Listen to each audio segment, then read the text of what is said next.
بسم اللہ الرحمن الرحیم۔ السلام علیکم۔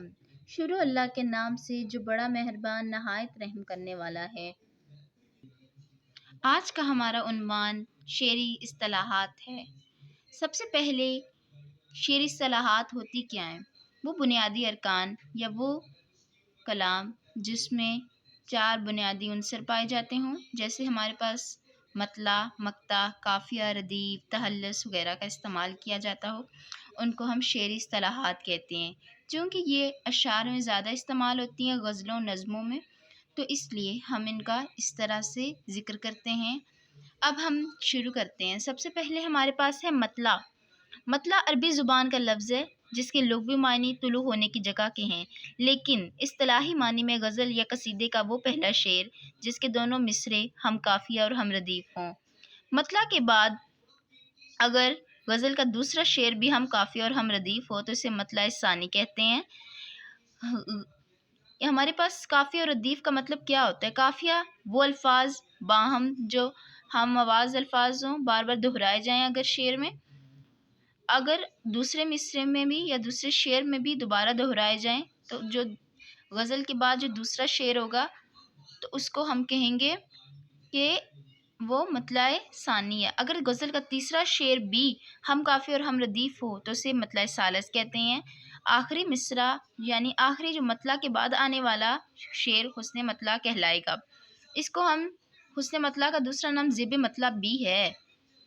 یہاں ہمارے پاس مثال بھی ہے۔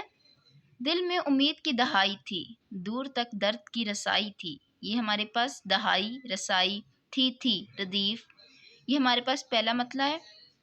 موت آئی کہ موت پائی تھی، زندگی تیری رونمائی تھی، پائی رونمائی، یہ ہمارے پاس ردیف ہے، جبکہ تھی ہمارے پاس نہیں بلکہ رونمائی اور پائی ہمارے پاس قافیہ ہے اور تھی ہمارے پاس ردیف ہے۔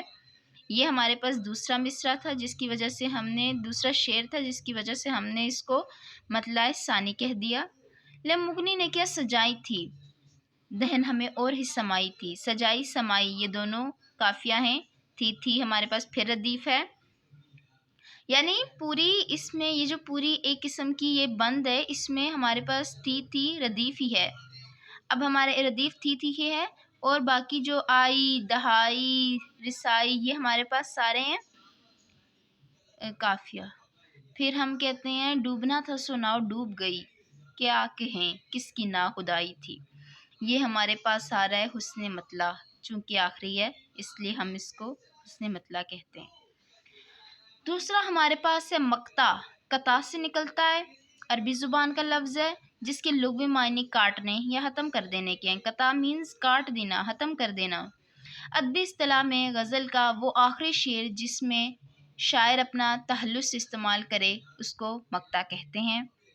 دیکھیں اب ہمارے پاس غالب کی غزل ہے کہ کوئی امید بر نہیں آتی، کوئی صورت نظر نہیں آتی، اسی کی اگزامپل ہم نے یہاں لکھی ہوئی ہے۔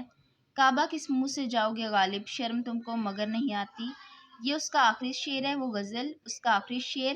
اگر کسی غزل کے آخری شعر میں شاعر اپنا تحلص استعمال کرے یعنی اپنا کلمی نام استعمال کریں، جیسے غالب مرزا غالب کا تحلص ہے، یہاں انہوں نے اپنے نام کا استعمال کیا، اپنا تحلص استعمال کیا جس کی وجہ سے اس کو مقطع کہیں گے، غزل کا مقطع۔ اس غزل میں اگر آخر میں شاعر اپنا نام یعنی اپنی کلمی استعمال کریں تو اس کو ہم کہتے ہیں مقطع۔ جیسے اب یہ ہمارے پاس اے داغ ان کی جو بھی شاعر ہے ان کی ہمارے پاس کلمی نام ہے، اے داغ کوئی مجھ سا نہ ہوگا گنہگار، ہے معصیت سے میری جہنم عذاب میں۔ پھر ہمارے پاس آتا ہے قافیہ۔ تیسرا ہے ہمارے پاس قافیہ کا لفظ قفا سے مشتق ہے اور اس کی جمع قوافی ہے، عربی زبان کا لفظ ہے۔ قافیہ کے لفظی معنی پیچھے آنے والے کے ہیں۔ اصطلاح میں وہ ہم آواز الفاظ جو غزل کے مقطع کے دونوں مصروں اور پھر ہر شعر کے آخر دوسرے مصرے میں آئیں قافیہ کہلاتے ہیں۔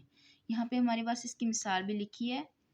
فقیرانہ آئے صدا کر چلے، میاں خوش رہو ہم دعا کر چلے، صدا دعا دونوں ایک لفظ ہیں، ہم آواز الفاظ ہیں، دونوں ایک جیسے ہیں، تو یہاں اس لیے ہمارے پاس صدا اور دعا قافیہ ہیں۔ دہن پر ہیں ان کے گماں کیسے کیسے، کلام آتے ہیں درمیاں کیسے کیسے، گماں درمیاں یہ دونوں ہمارے پاس قافیہ ہیں۔ دونوں کی ایک قافیہ دونوں کی آواز ایک جیسی ہے، اسی لیے ہم ان کو ہم آواز الفاظ کہتے ہیں۔ یہ ہمارے پاس قافیہ ہو گیا، امید کرتی ہوں آپ کو سمجھ آ گئی ہوگی۔ اس کے بعد آتا ہے ہمارے پاس ردیف۔ ردیف عربی زبان کا لفظ ہے۔ ردیف کے لغوی معنی گھڑ سوار کے پیچھے بیٹھنے والے کے ہیں، یعنی پے در پے آنے والے کے ہیں۔ اصطلاح میں ردیف اس مستقل الفاظ یا الفاظ کے جوڑے کو کہتے ہیں جو قافیے کے بعد جو کہ توں بار بار آتے ہیں۔ ایرانی شعراء کی ایجاد ہے یہ۔ اگر ردیف ایران میں ایجاد ہوا تھا، ایرانی شعراء نے پہلے اسے ایجاد کیا۔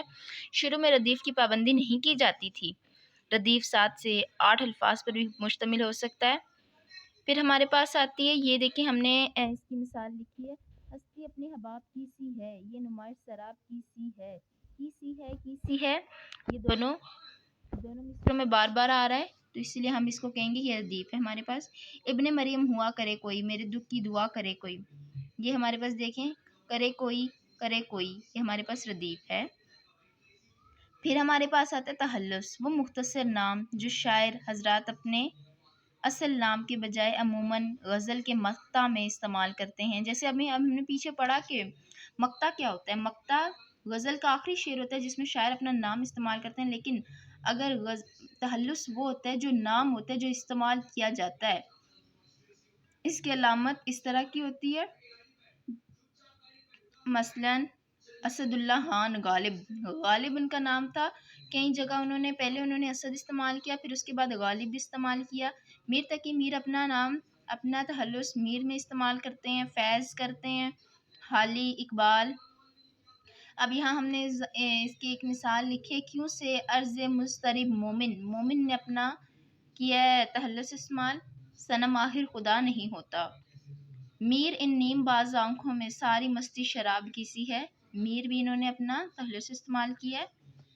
پھر ہمارے پاس آتی ہے تلمیح عربی زبان کا لفظ ہے جس کے لغوی معنی اشارہ کرنے یا اچرتی سی نگاہ ڈالنے کے ہیں۔ ادبی اصطلاح میں جب کسی شعر یا عبارت میں کسی خاص تاریخی واقعے یا قصے کی طرف چند مختصر الفاظ میں اشارہ کیا جائے تو اسے تلمیح کہتے ہیں۔ آب حیات، آتش نمرود، یہ مشہور تلمیحات ہیں۔ ابن مریم، انا الحق، خضر، جام صبر ایوب، طوفان نوح وغیرہ وغیرہ۔ یہاں پہ ہمارے پاس ہے بے خطر کود پڑا آتش نمرود میں عشق، عقل ہے محوائے تماشائے لبے بام ابھی۔ آتش نمرود کی آگ جس میں حضرت ابراہیم کود پڑے تھے۔ ابن مریم ہوا کرے کوئی، میرے دکھ کی دعا کرے کوئی، ابن مریم حضرت عیسیٰ کے لیے تلمیح ہے۔